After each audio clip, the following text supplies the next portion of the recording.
in chunga parva an lo da khơi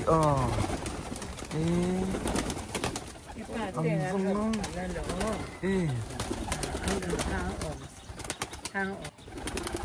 vong nó na te pi de ngi te in boy lak te kan ti don chu parva an lo vula an ngam em mai à khơi an vong ngam gì til chin chia na nei te nei ne ma okay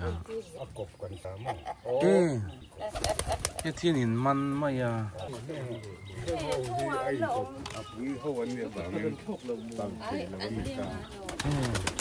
kan tàu đón mình nên làm gì kan tập làm đói mới làm được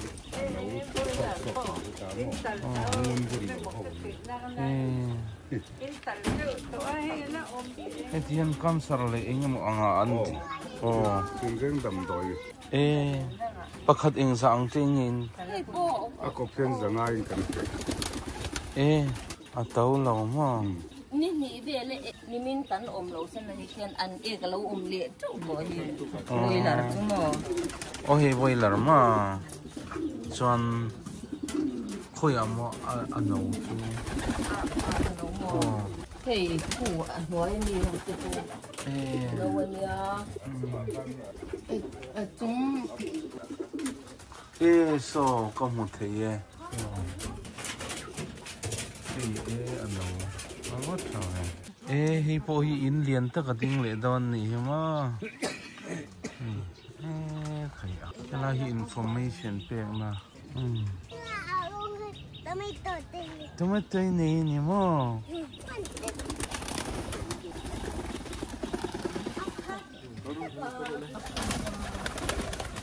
iti sang dewa mai khaya an du le mai amin sa ai cho ching ten ar cho hi so so apui hi eng ting eng she chang ve deu tra an ni chon lian ve de wa he tiang ngu ning chuan ngun kan bun ti hian mo anu le apa hi arong in ang asin de ti kop deu in an me chuan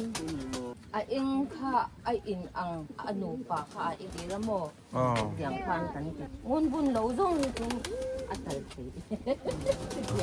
in sui deu bi ken ti na ni me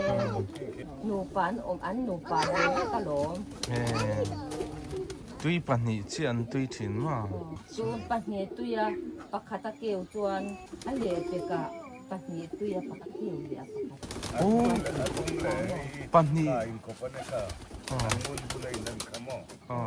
chuan pan ni chuan pakhat chau mo keu thina ai pan ni te keu ta mo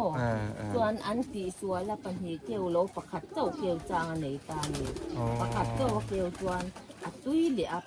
pan ni po tui ma se pakhat chu an in an nu nau ka an nu pa in an ta ni chu ti ra ngon kan bun ti ra a pui tu ra kan du kha hey an tho chwa hi po hi aran in eng lo deu bi khat in tho deu bi ni pa ra kan ke hu mau lo ngun bun an na hi a chi dang deu ni parwa a chen suka to kumpir te nam so na atu kumpir hi ai a chi ti aron la le a lu bok ka do ati le a ti ti ko a gol pe to mo nang no ma mi na gol pu ke no le ba nan lo ko pa an lom lom hi chuan vak lo selamin eng an ngam sia len so lo so kan da tu len ngai no so le tu hin la kun kan da mo an